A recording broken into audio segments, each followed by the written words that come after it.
Για 2 χρόνια γυρίσαμε τον πλανήτη, κυνηγώντας με κάθε τρόπο την μπάλα, ψάχνοντας απαντήσεις. Βρεθήκαμε σε μέρη φιλόξενα και αφιλόξενα, με ανθρώπους που μας ένωναν πολλά και μας χώριζαν τα πάντα. Και στο τέλος το ερώτημα παρέμεινε: τι ποδόσφαιρο θέλαμε να δούμε? Ήταν η εύκολη απάντηση στην ερώτηση τι κοινωνία θέλαμε να φτιάξουμε.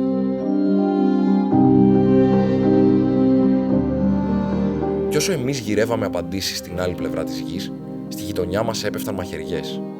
Η δολοφονία του Άλκη στη Θεσσαλονίκη ήταν ίσως ο βασικός λόγος που ξαναμπήκαμε στο αεροπλάνο για να γυρίσουμε τη δεύτερη σεζόν αυτής της εκπομπής.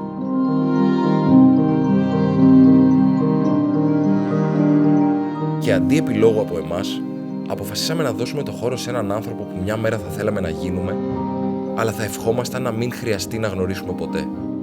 Στον πατέρα του Άλκη, Άρη Καμπανό. Ο κύριος Άρης κατάφερε να μεταβολήσει όλο αυτό το σκοτάδι σε φως. Και αν είναι να μείνει κάτι από εμάς ως επιμήθειο, ας είναι τα λόγια του. Το Football Stories ξεκίνησε από τη Θεσσαλονίκη και τελειώνει και πάλι εκεί.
Ο Άλκης ήταν ένα ήσυχο παιδί. Αγαπούσε τον αθλητισμό, αγαπούσε το ποδόσφαιρο, αγαπούσε το σχολείο, αγαπούσε γενικά τους ανθρώπους. Αυτό ήταν, ένα ήσυχο παιδί ήταν. Μου κάνει πάρα πολύ μεγάλη εντύπωση το μήνυμα το οποίο περνάτε από την πρώτη στιγμή, ότι όλο αυτό το πράγμα πρέπει να το μετουσιώσουμε σε φως. Το γεγονός αυτό εδώ πέρα ήταν που συνέβη στη 1 Δευτέρου 2022, ήταν ένα γεγονός που έκανε να σταματήσει ο χρόνος. Παρ' όλα αυτά, μέσα σε αυτό το πέρα το διάστημα, συνέχεια αναδυόταν μέσα μας ερωτήματα γιατί θυσιάστηκε ο Άλκης, γιατί δολοφονήθηκε με αυτό εδώ πέρα τον τρόπο. Υπήρχε σε συνέχεια ένα ερώτημα και ένα γιατί. Φταίνε κάποια άμυαλα παιδιά, κάποιοι άμυαλοι οπαδοί, κάποιες παθογένειες του ελληνικού ποδοσφαίρου, φταίει το σύστημα. Ήταν αυτές εδώ πέρα οι απαντήσεις που προσπαθούσα να δώσω και προς τον έξω κόσμο. Ουσιαστικά να δούμε ένα διαφορετικό τρόπο που βλέπουμε αυτό εδώ πέρα το ποδόσφαιρο, με ένα διαφορετικό τρόπο, να το δούμε σαν ένα άθλημα ένωσης, σαν ένα άθλημα που δίνει χαρά, που δίνει συγκινήσεις. Ήθελα επίσης ότι αυτό εδώ πέρα το γεγονός της τυφλής βίας κάποιων οπαδών απέναντι στον Άλκη να μην γίνει ένας καινούριος κύκλος βίας μεταξύ οπαδών των φιλάθλων του ΠΑΟΚ και του Άρη, αλλά να γίνει ένα γεγονός μιας καινούργιας αρχής, μιας ένωσης των φιλάθλων. Υπάρχει ένα συμπέρασμα συναισθηματικής φύσης που βγαίνει από όλο αυτό? Παλιά σκεφτόμουν στον εαυτό μου αν γινόταν κάτι στο Άλκη θα το αντιμετώπισα με οργή. Αλλά όταν το βίωσα το γεγονός, κατάλαβα ότι η βία δεν αντιμετωπίζεται με βία. μόνο με αγάπη. Το πρώτο στάδιο, το πρώτο σκαλοπάτι της ηθικής, το οποίο είναι η αξιοπρέπεια και ο σεβασμός. Πρέπει να αποκτήσουμε αξιοπρέπεια και σεβασμό.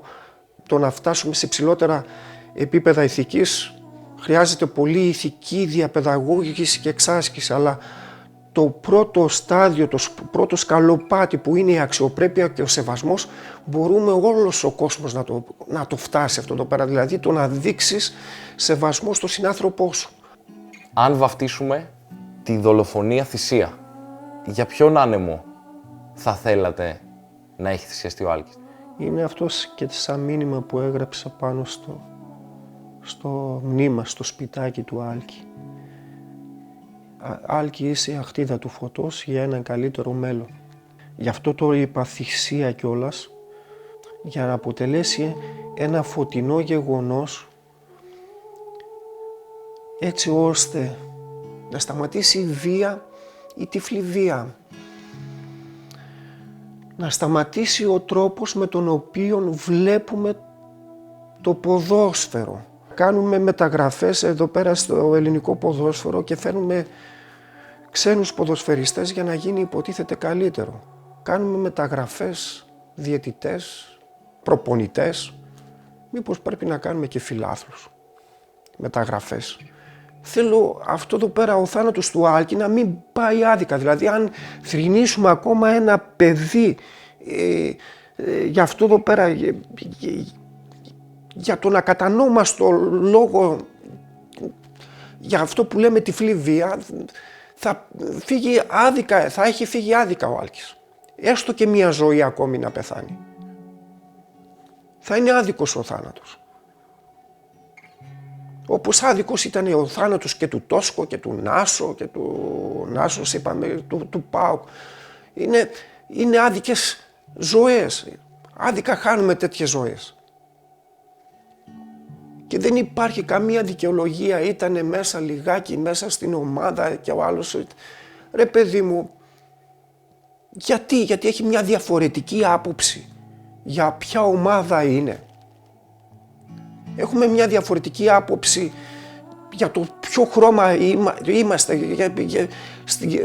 διαφορετική άποψη στην κοινωνία μας. Δηλαδή είναι ο ένας Ρωμά, είναι ο άλλος Αλβανός, είναι ο άλλος φοράει μαύρη μπλούζα και ο άλλος κίτρινη μπλούζα. Πρέπει δηλαδή να φτάνουμε στο φόνο επειδή κάτι ο ένας έχει διαφορετικό τρόπο προσέγγισης για ένα θέμα. Πρέπει να αλληλοσκοτωνόμαστε. Πρέπει να αλλάξει αυτό εδώ πέρα. Δεν είναι θέμα μόνο ποδοσφαίρου, είναι θέμα σε όλες τις εκφάσεις του κοινωνικού βίου μέσα στην Ελλάδα. Πρέπει να ξυπνήσουμε. Εμείς αυτό που καταλάβαμε μετά από τόσα ταξίδια είναι ότι το ποδόσφαιρο είναι ο τέλειος καθρέφτης της κοινωνίας. Είναι. Μα είναι. Εκεί πέρα βγαίνουν ίσως και οι συμπεριφορές μας, εξωτερικεύουμε και βγάζουμε με πιο έντονο τρόπο και αυτά που κρύβουμε μέσα στον εσωτερικό μας ψυχισμό. Ίσως δίνεται λιγάκι ένας χώρος απελευθέρωσης. Ναι, να βγάλουμε. Αλλά πρέπει να πούμε και λιγάκι και το μυαλό μας να βάλει ένα όριο και να πει μέχρι εδώ. Μέχρι εδώ. Πρέπει να πανηγυρίσω, πρέπει να στεναχωρηθώ, να κλάψω για την ομάδα, πρέπει να χειροκροτήσω, πρέπει να συνεισφέρω και σε αυτό το πάρει το ποδόσφαιρο και εν τέλει είναι άθλημα, είναι διασκέδαση. Όχι τίποτα παραπάνω, όχι το να αρχίζουμε, ξαναλέμε, λόγω διαφορετικότητος χρώματος της φανέλας, να αρχίζουμε να σκοτωνόμαστε. Ποια νομίζετε ότι θα είναι η δίκαια ποινή για έναν πατέρα που σκοτώθηκε ο γιος? Το πιο προφανές, το πιο αυστηρή και ίσως παραπάνω αυστηρά από αυτό που προβλέπει ο νόμος. Το θέμα είναι δεν είναι το τι αισθάνομαι εγώ πλέον για δικαίωση, αλλά το τι αισθάνεται η ίδια η κοινωνία. Εγώ θα κάνω δεκτή οποιαδήποτε απόφαση του δικαστηρίου. Δεν δέχομαι με τίποτα τα λαϊκά δικαστήρια έξω από τις πόρτες του δικαστηρίου. Πρέπει να σεβαστούμε όλοι μας, βάζω μέσα και τον ίδιο μου τον εαυτό, τις αποφάσεις του δικαστηρίου. ξέρω. Δεν ξέρω, ίσως είναι μακρινά, ουτοπικά αυτά εδώ πέρα που σκέφτομαι. Ήθελα όντως το γεγονός του Άλκιν να αλλάξει κάτι σε αυτό εδώ πέρα τον κόσμο που ζούμε, σε αυτό εδώ πέρα σε αυτή την κοινωνία. Να αλλάξουμε τρόπο διαχείρισης των συναισθημάτων μας.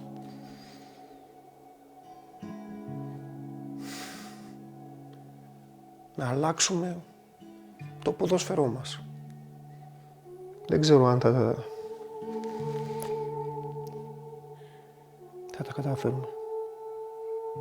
Είμαστε πάρα πολύ περήφανοι που μας ανοίξατε το σπίτι σας και μας δεχτήκατε και είστε ένας υπέροχος άνθρωπος και εσείς και η γυναίκα σας που μακάρι να μην είχαμε γνωρίσει ποτέ, μακάρι να μην ξέραμε ο ένας για τον άλλον ποτέ, αλλά από τη στιγμή που η ζωή πάντα θέτει τα γεγονότα και εμείς ακολουθούμε, νομίζω ότι είμαστε πάρα πολύ περήφανοι που σας γνωρίσαμε και γίνατε μέρος του Football Stories.